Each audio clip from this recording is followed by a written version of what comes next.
જય Shri Krishna. Good morning. અત્યારે વરસાદ હમણાં છેલ્લા 4 દિવસથી બહુ વરસી રહ્યો છે. ગામે ગામના સમાચાર છે કે વરસાદ ખૂબ વરસી રહ્યો છે. તો વરસાદના હિસાબે મચ્છરનો ઉપદ્રવ પણ વધી રહ્યો છે. અને વરસાદ અને મચ્છર આ બંનેના હિસાબે ડેન્ગ્યુ ફેલાઈ રહ્યો છે રાજકોટ સિટીમાં.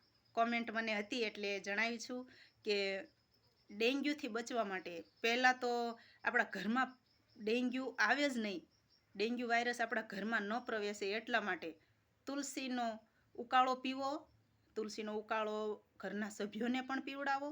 અને આડોશી પાડોશીમાં કોઈક ના ઘરે તુલસીનો છોડ ન હોય, અત્યારે તો લગભગ દરેકના ફળિયામાં તુલસી ક્યારો હોય જ છે, પણ કદાચ કોઈકના ઘરે તુલસીનો છોડ ન હોય તો તમારા ઘરે કોઈક આવતા જતા હોય એમને તુલસીના પાનનો ઉપયોગ કરવાનું પણ કહો.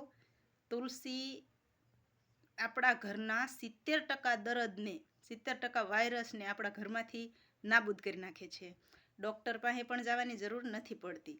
બને ત્યાં સુધી તુલસીનું સેવન રોજે 2 પત્તા કરો તો પણ વાયરસ છે ને એ ડેલિયા આવશે પણ અંદર નહીં આવી શકે.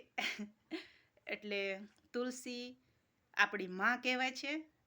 તુલસી આપણા 70% દર્દ દવા વગર જ મટાડી દે છે, એટલે તો આપણે એને માં કીધી છે. તુલસીનો છોડ અત્યારે ચોમાસું છે, ક્યાંય પણ ગમીને તુલસીનો છોડ ભાળી જાવ તો પોતાના ઘરે લગાડજો. તુલસી આપણા માટે, આપણા પૂરા પરિવાર માટે એક ડૉક્ટર સમાન કામ કરે છે.